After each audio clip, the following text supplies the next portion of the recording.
Episode of Dynasty After Dark. I'm your host, Calvin Timms, and hopefully, you guys have been enjoying a good off-season week here this week. And rookie drafts are in full swing, and I am excited.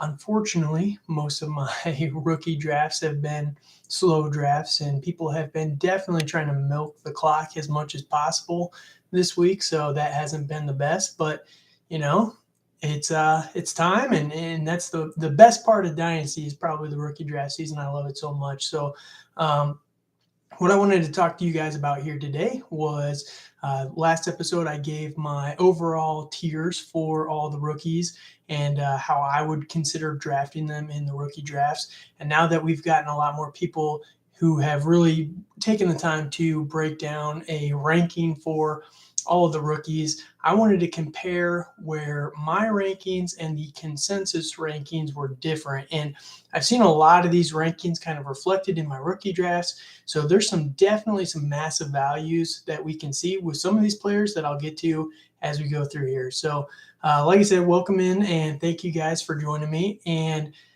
before we get into it, I just want to say I'm excited. I had to kick this off tonight. I had to get a late workout in, and I got my 5th-year anniversary tomorrow that me and my wife are going to. So I'm going to be off the next couple of days. So yeah, I'm excited. It'll be a nice time away from the kids. So all right. So that said, hopefully, while I'm on my honeymoon getaway or my anniversary getaway, my league mates don't push through too many of my draft picks here, but we'll see. I won't mind if I have to take a little bit of time away to pick some rookies here, but.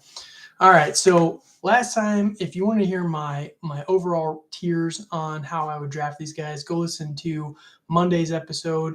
But real quick, wanted to run through the top 12.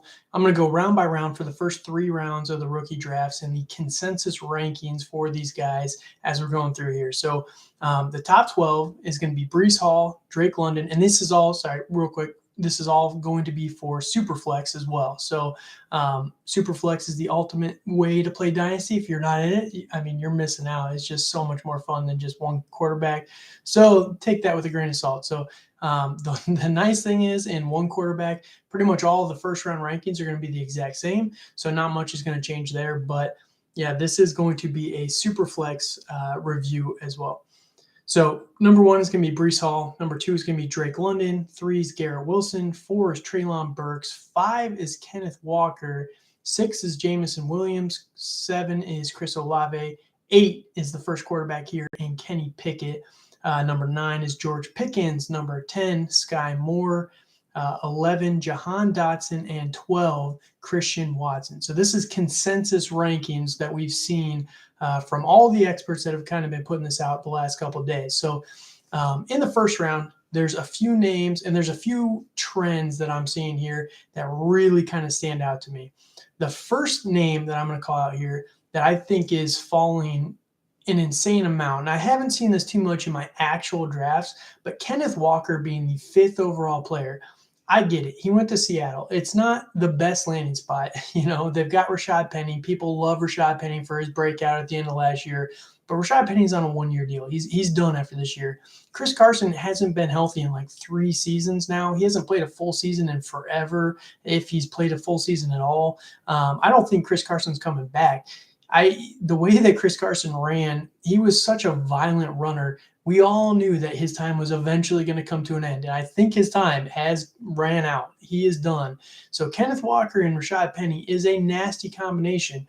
You throw into the mix that they got a first-round offensive lineman. They're really trying to improve the offensive line this year. They got Drew Lock. They got Noah Fant.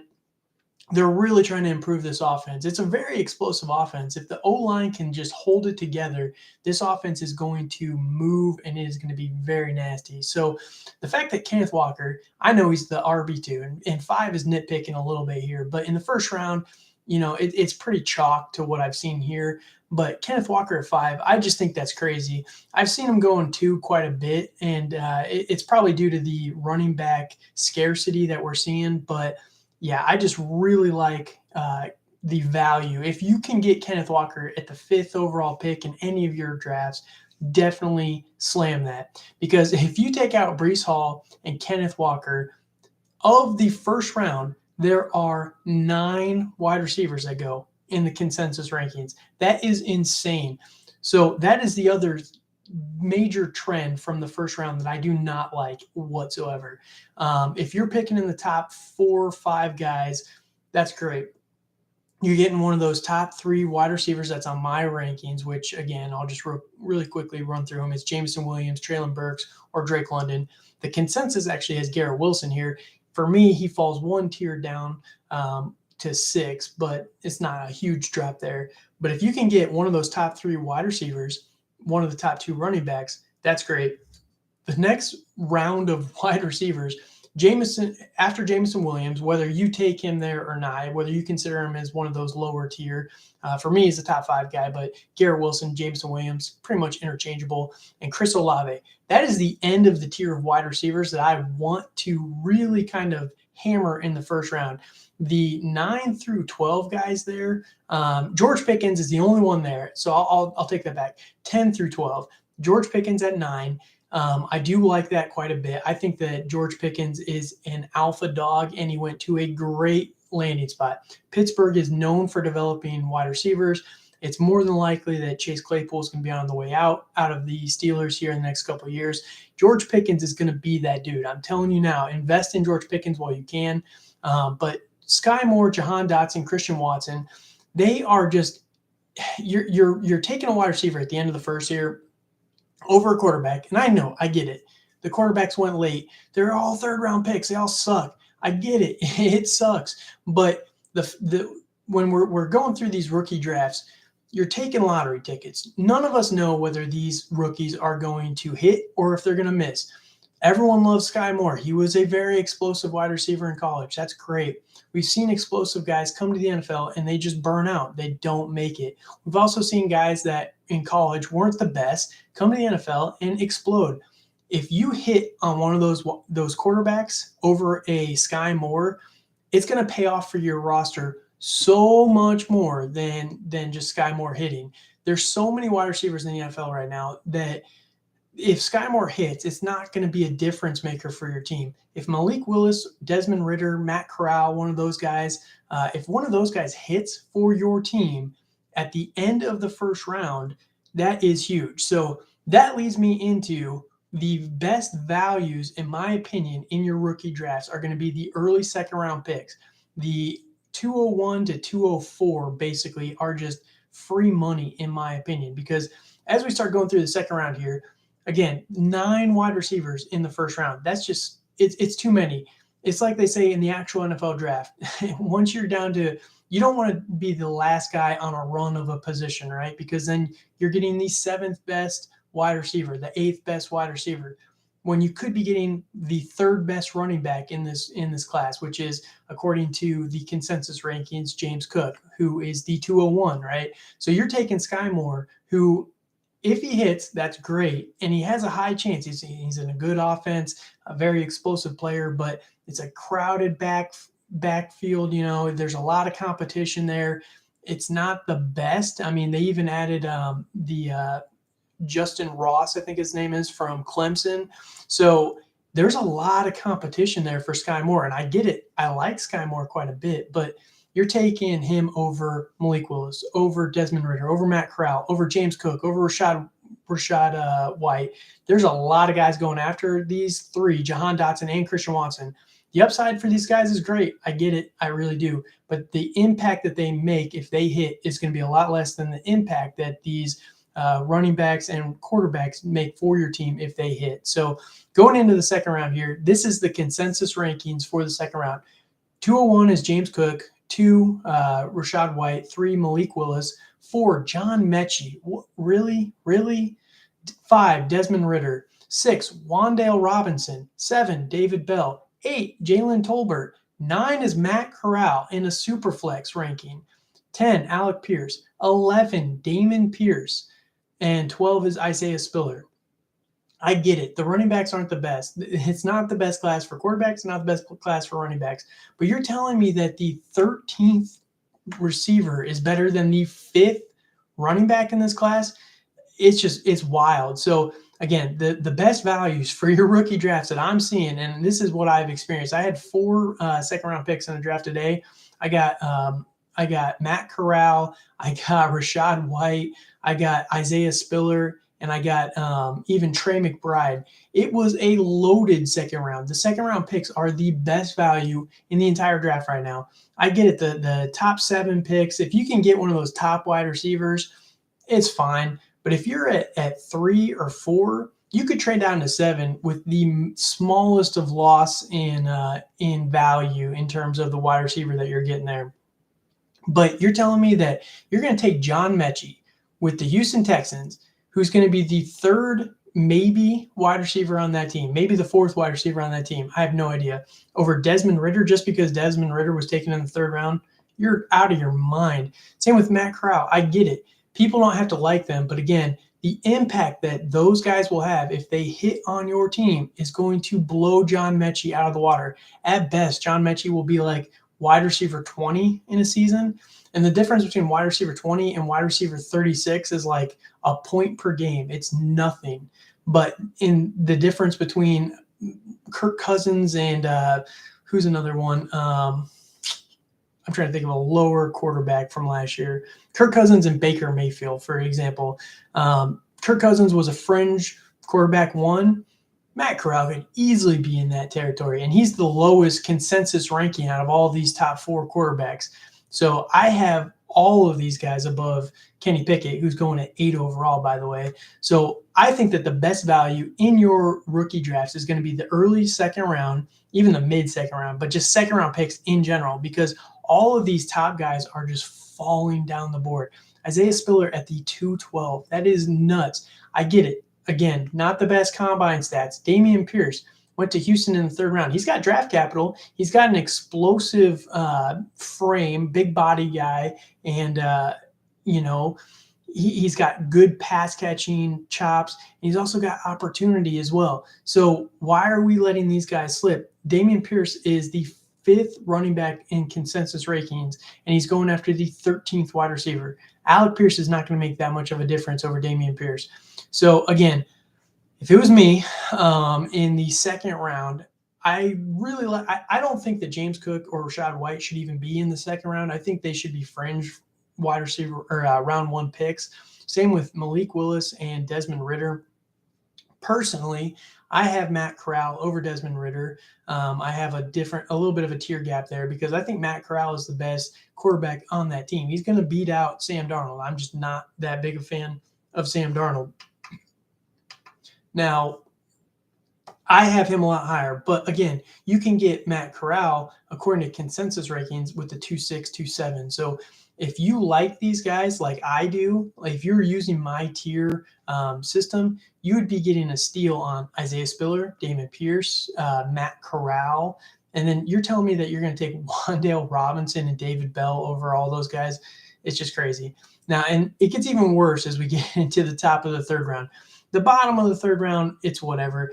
This draft, and I was talking about this actually today with one of my coworkers, this draft is not the best draft in terms of elite talent. It doesn't have those elite guys, but this draft is insane in terms of depth, like just pure depth.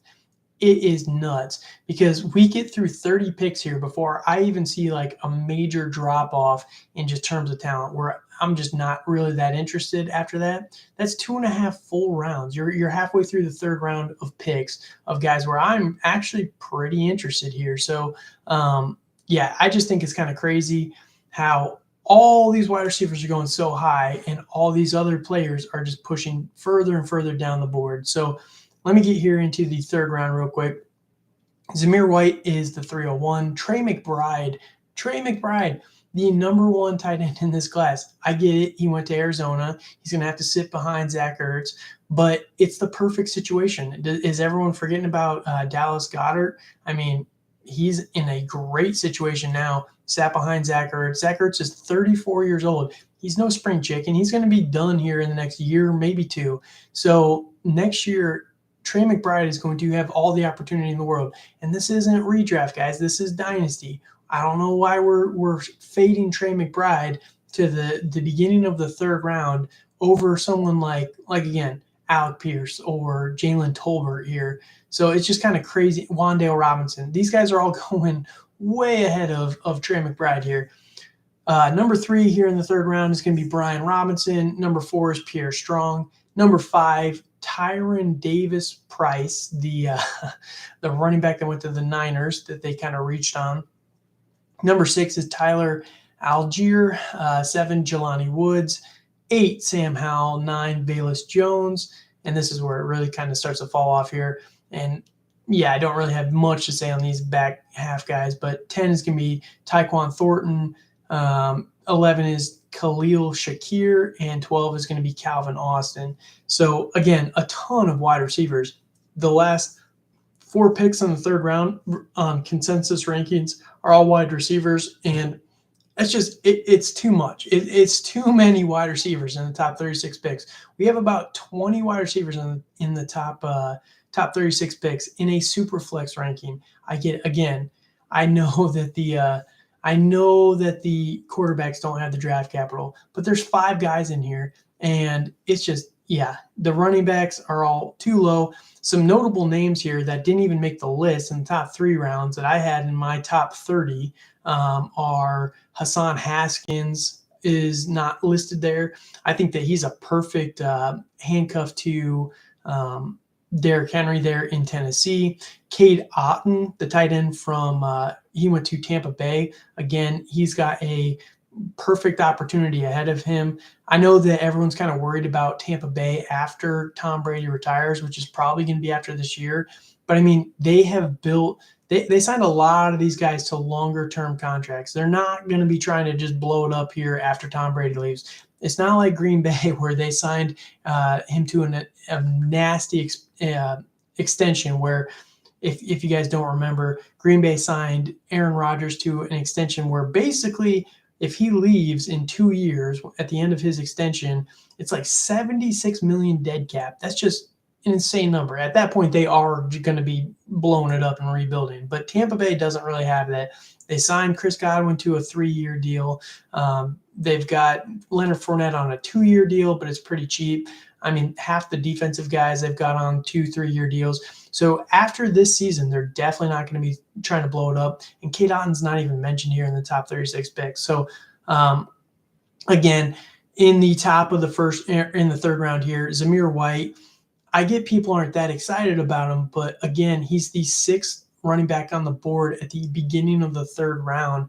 You're taking Jalen Tolbert over him, David Bell, Wandale Robinson. Again, these names I just keep repeating, and it's just the positional value of running back. It's just way too valuable here to be letting these guys go this late. Brian Robinson again, Pierre Strong. All these guys are about in a tier together, but Tyler Algier, I get that he was a 5th round running back. He went to Atlanta, the Falcons, in the 5th round, and he's going at 3.6. He could be the steal of the drafts, the Antonio Gibson of this season, because if he hits, and he has a very good chance of hitting because he has a very good athletic profile. I'm actually going to pull up his stats real quick.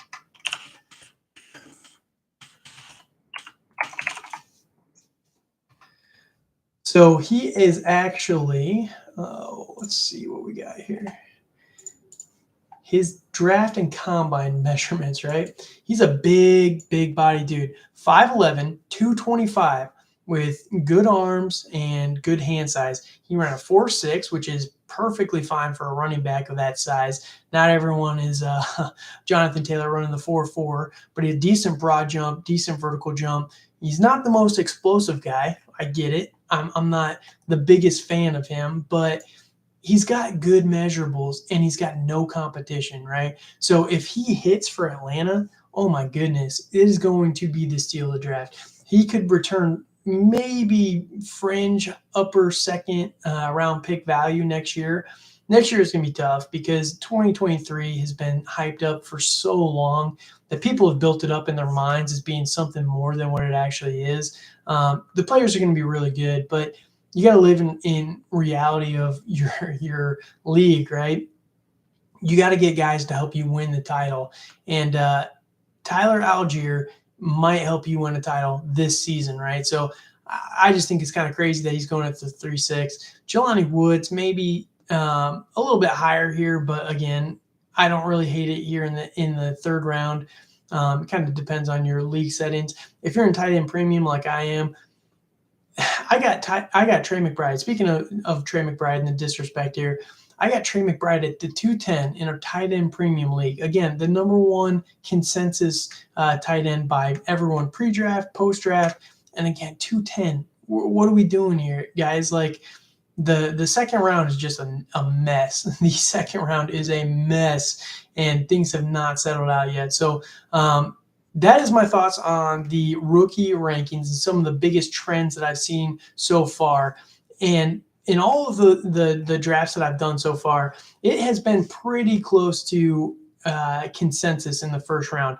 I've seen Breece Hall, usually Kenneth Walker goes number 2, but I've seen him slip to 3 or 4 a couple times. And again, that's just crazy value. It should be 1, 2, Kenneth Walker, Breece Hall, those two back to back there at the top of the draft. And then you can start, because you can really interchange these wide receivers. I know that I have them in different tiers, but Drake London, Garrett Wilson, Treylon Burks, Jameson Williams, Chris Olave, pick your poison. Literally all those guys have the same potential to hit and the same bust potential.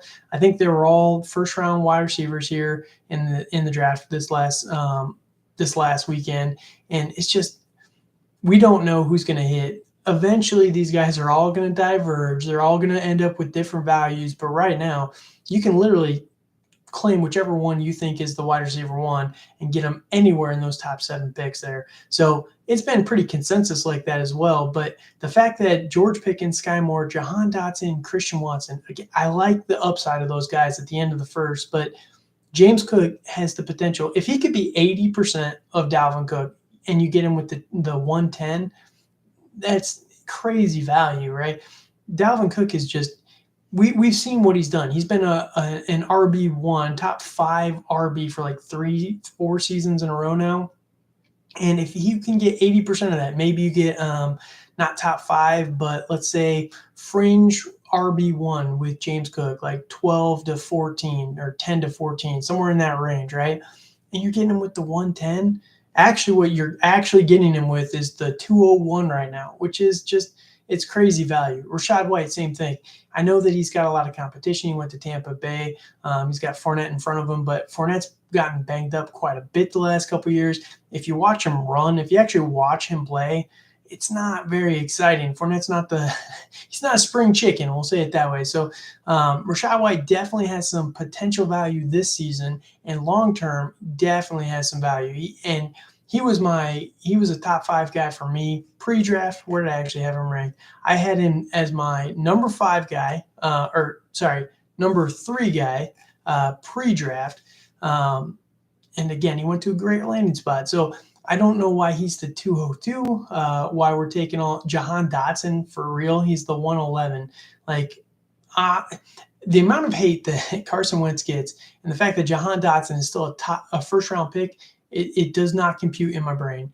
Again, the quarterbacks in the second round, Matt Corral might be the best value quarterback in this entire draft just because the Panthers traded up. He's the best quarterback on that team. It's super flex. You're going to need these guys. So if you can get him with the 207, I think it's going to be another steal of draft. So moral of the story, and I'll wrap it up here, is go get second-round picks. If you have a first-round pick, try and trade back into the second because I really, really love the value of those second-round picks.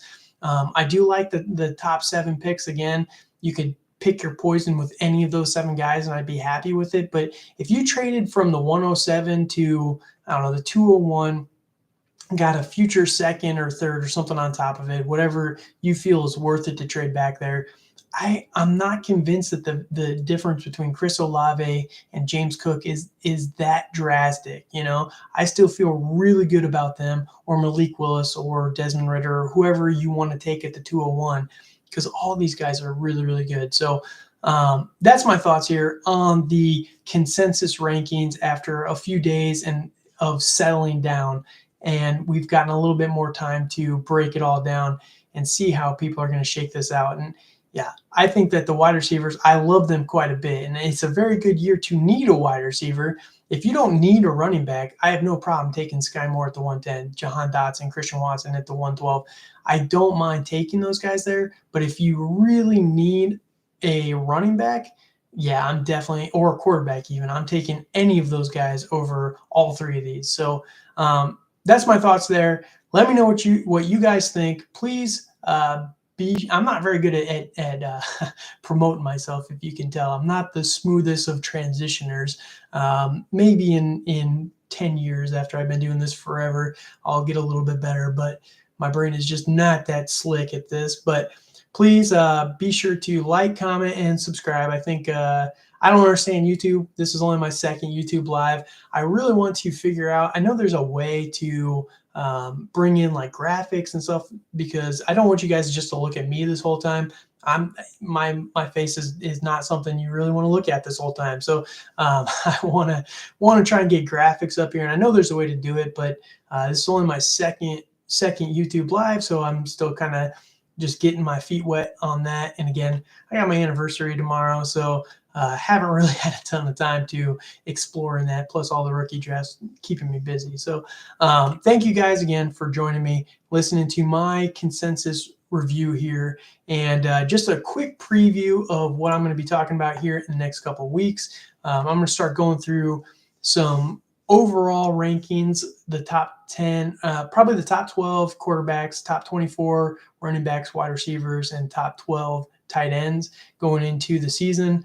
I know some people are going to have some startups starting here in the next couple of weeks. So I'm going to give my overall rankings for all of them. And then I'm going to start getting into some value players, bust players, some sleepers, trading advice. And then I'm going to try and start doing the Friday podcast with a guest every single Friday. So that's on my list of what I want to start getting done here. Just got to figure out how to do the Friday ones. But again, thank you guys so much for joining me, and good night.